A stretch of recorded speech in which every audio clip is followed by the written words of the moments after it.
What happens when a film doesn't just entertain but dares to ignite a revolution? The early 1970s was an era of rebellion, and cinema was its loudest voice. These 13 groundbreaking films didn't just mirror society, they challenged it. Stay with us as we dive into the most revolutionary films of the early 70s you simply can't ignore. Zabriskie Point. Released on February 9, 1970, Michelangelo Antonioni's Zabriskie Point was less a film and more a cinematic manifesto against the American dream. Set in the backdrop of student protests, capitalist corruption, and desert surrealism, the film follows a disillusioned student and a secretary who find temporary refuge from the chaos of modern America in the Mojave Desert.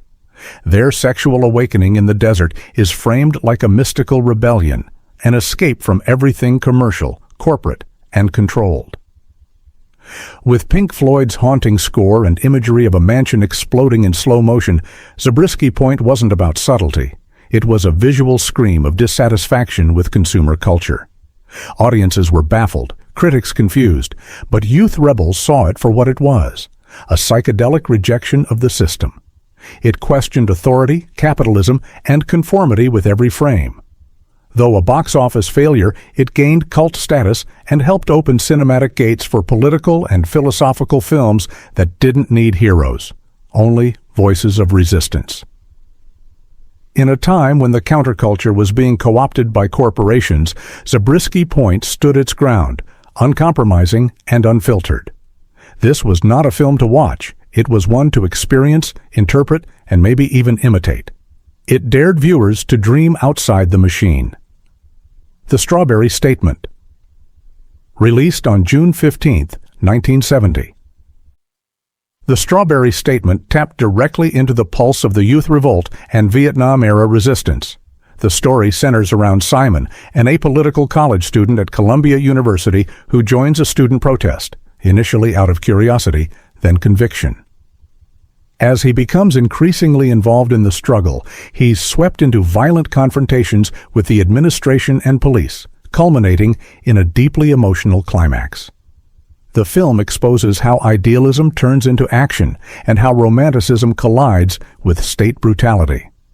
Set against a pulsing rock soundtrack that included Crosby, Stills, Nash, and Young, The Strawberry Statement wasn't afraid to romanticize resistance. It presented protests not as mere slogans, but as deeply human acts of courage and conflict. Its dreamy montages and sensual editing techniques blended love and revolution into one intoxicating cinematic wave. While critics were divided, some dismissing it as style over substance, young viewers related to its confusion, passion, and raw emotion. The film didn't give easy answers because the revolution it depicted wasn't clean or victorious. It was messy, passionate, and painfully real. It remains a powerful document of how personal disinterest can evolve into political urgency. It captured the moment where love, rebellion, and violence became indistinguishable, and dared you to pick a side. Punishment Park. Released on October 1, 1971, Peter Watkins's Punishment Park was a brutally raw, quasi-documentary that envisioned what could happen if America went too far in silencing dissent. In a fictional near future, political activists, draft resistors, and counterculture figures are given a terrifying choice: serve prison time or survive a trek through the desert, hunted by National Guardsmen in a so-called rehabilitation experiment. Filmed like a documentary with non-actors and improvised dialogue, the film blurs fiction and reality so intensely that it feels like watching suppressed truth. The genius and terror of Punishment Park lies in its realism. The characters' speeches, arguments, and breakdowns reflect real frustrations and philosophies of the anti-war generation. Viewers are confronted with the ruthlessness of authority, the fragility of rights, and the danger of blind patriotism. It wasn't just a movie, it felt like a leaked tape from an America we hoped would never exist. Audiences were shocked, some theaters refused to screen it, but those who saw it couldn't forget it. Its influence can be felt in modern dystopias and government critiques, from The Hunger Games to Black Mirror. Punishment Park was revolutionary because it said what no one else dared, that the system could and would crush you if you dared to question it. Sweetbacks, Baras. Song. Released on March 31st, 1971, Melvin Van Peebles' Sweetbacks, Baras. Song wasn't just revolutionary, it was an explosion that shook the very structure of American cinema. Written, directed, produced, scored, and starred in by Van Peebles himself, the film tells the story of Sweetback, a black male sex performer who becomes a fugitive after attacking police officers to protect a Black Panther. The plot was simple, but the message was seismic. This was black resistance in its rawest form. With a gritty handheld camera, strobe cuts, and a blaring funk soundtrack by Earth, Wind, and Fire, the film channeled fury, pride, and liberation. No studio would fund it. The MPAA slapped it with an X rating, and still it made $15 million on a $150,000 budget. Why? Because Van Peebles made it for the people, not the critics. Black audiences, for the first time, saw a character who didn't beg for justice. He ran with it, fought for it, survived it. Sweetback wasn't about respectability. It was about revolution. It laid the foundation for the blaxploitation era and proved that black stories, angry, unfiltered, authentic, could dominate the screen and the box office. Van Peebles called it a cinematic first shot in a cultural war, and it landed with thunder. The Hospital. Released on December 14, 1971. The Hospital may appear as a black comedy on the surface, but underneath, it was a damning critique of the entire American system of care, bureaucracy, and morality. Written by Patty Chayefsky and starring George C. Scott as a suicidal doctor whose hospital is spiraling into chaos, the film mixes absurdity with tragedy. Patients are dying mysteriously, administrators cover things up, and no one seems to know how to fix it or care. While the tone swings wildly between satirical and somber, it reflects a deeper truth. When institutions become too large and impersonal, they become machines of madness. Audiences were jolted, doctors were furious, but the public couldn't stop watching. Chayefsky's script won the Academy Award for Best Original Screenplay, but its true power lay in how it held a mirror to society. At a time when faith in government, media, and even medicine was crumbling, the Hospital asked, "What if the system is not broken, but rotten?" The film's message was revolutionary because it weaponized humor against hopelessness. It didn't just criticize, it indicted. And it did so with such surgical precision that viewers were left questioning not just hospitals, but every institution they trusted. The Ruling Class. Released on September 13, 1972, Peter Medak's The Ruling Class is a surreal, bold, and wickedly satirical attack on the British aristocracy, and by extension, all ruling systems that thrive on madness cloaked in civility. Peter O'Toole plays Jack, a delusional aristocrat who believes he is Jesus Christ. When he inherits his father's estate, his relatives conspire to have him declared insane, only for Jack to later adopt a far more violent persona rooted in Old Testament vengeance and class brutality. What begins as absurdist comedy descends into chilling social critique. The film's genre-bending tone, shifting from musical comedy to psychological horror, mirrors the chaos of the very systems it mocks. Medak and screenwriter Peter Barnes deliver monologues that rip apart class hypocrisy, British colonial legacy, religious dogma, and inherited power structures. O'Toole's performance is magnetic and disturbing, earning him an Oscar nomination and solidifying the film's place in cult history.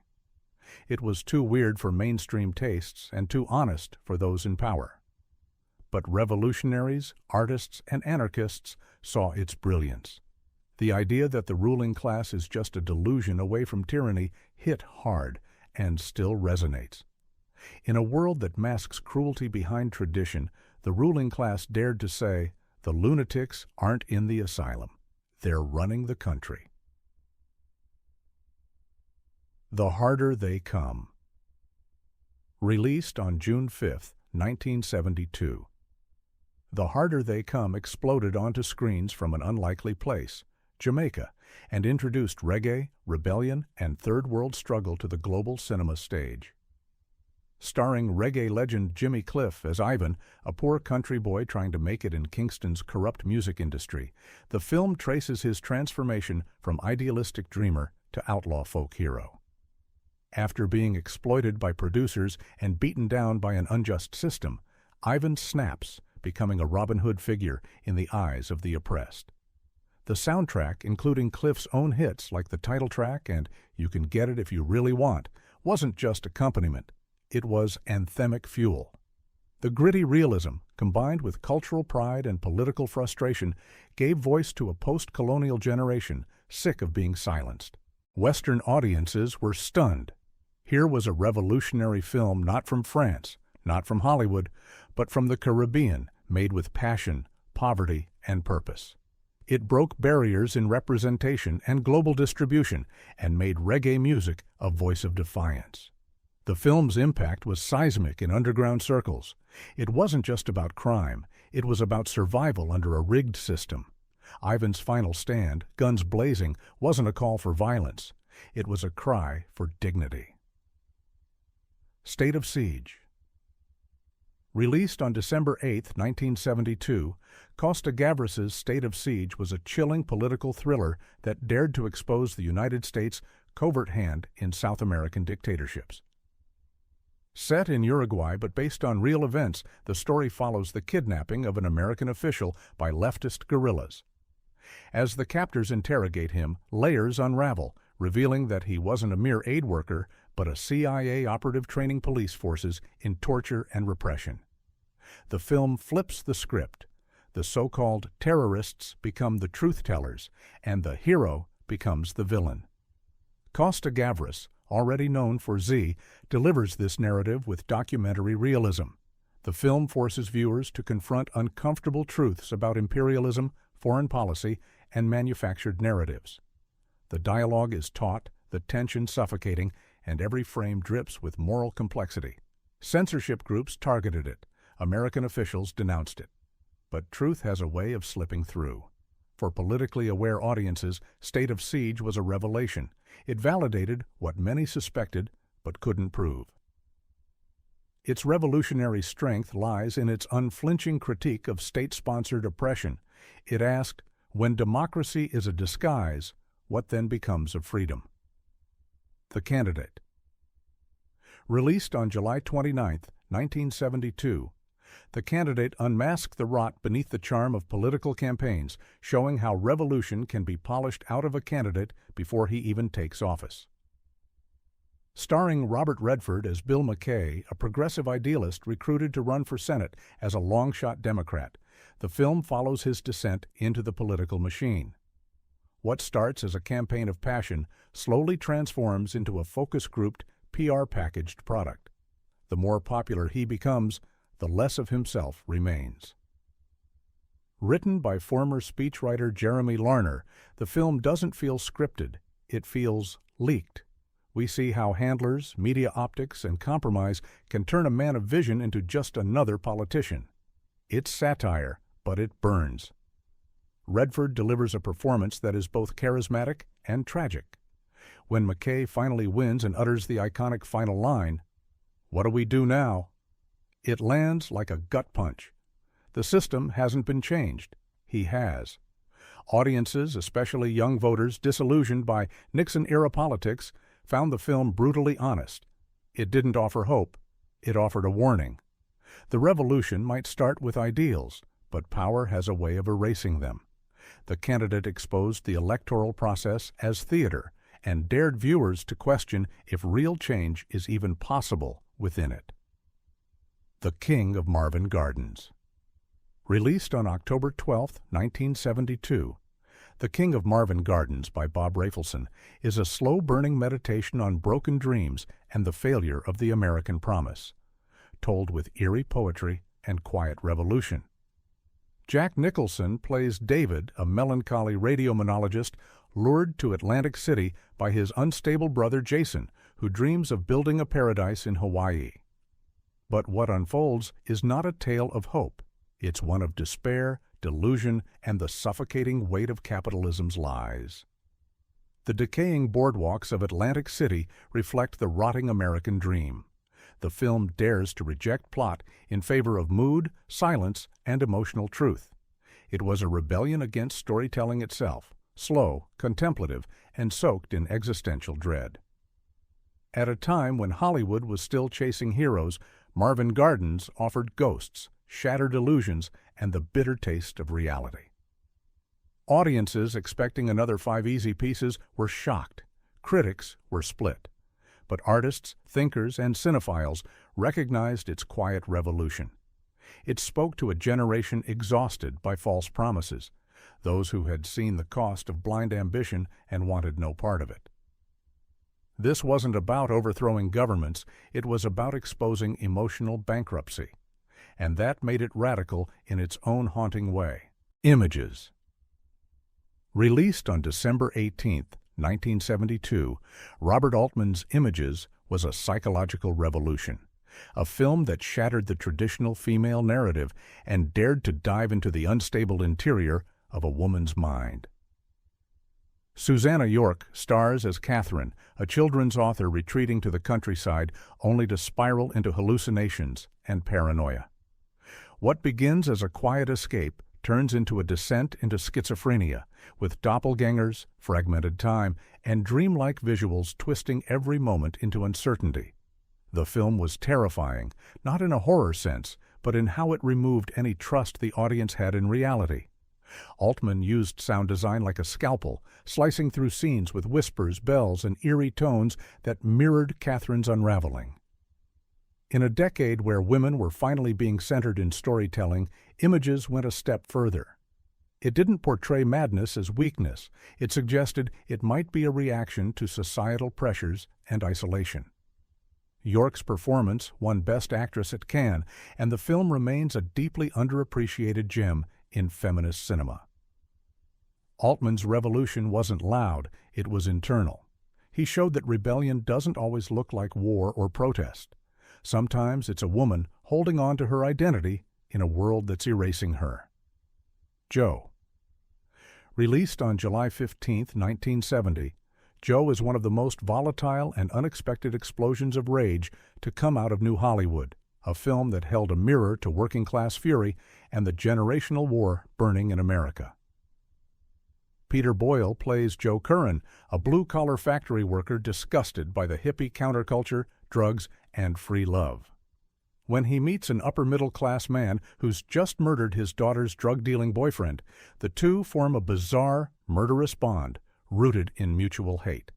The brilliance of Joe lies in how it traps the viewer in a cycle of violence, judgment, and catharsis.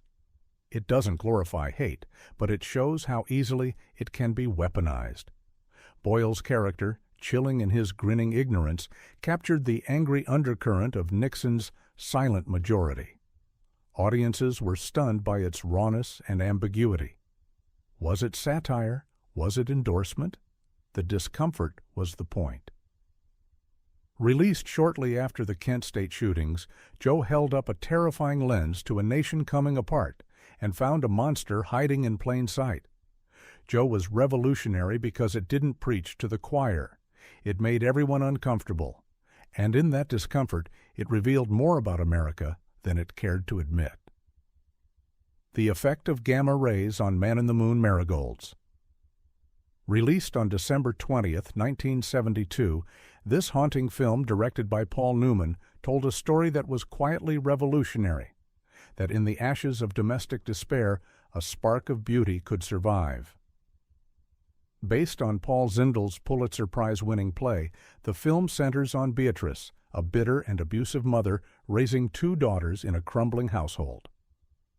Her youngest, Tilly, finds solace and meaning in science, conducting an experiment on marigolds to show how radiation changes their growth.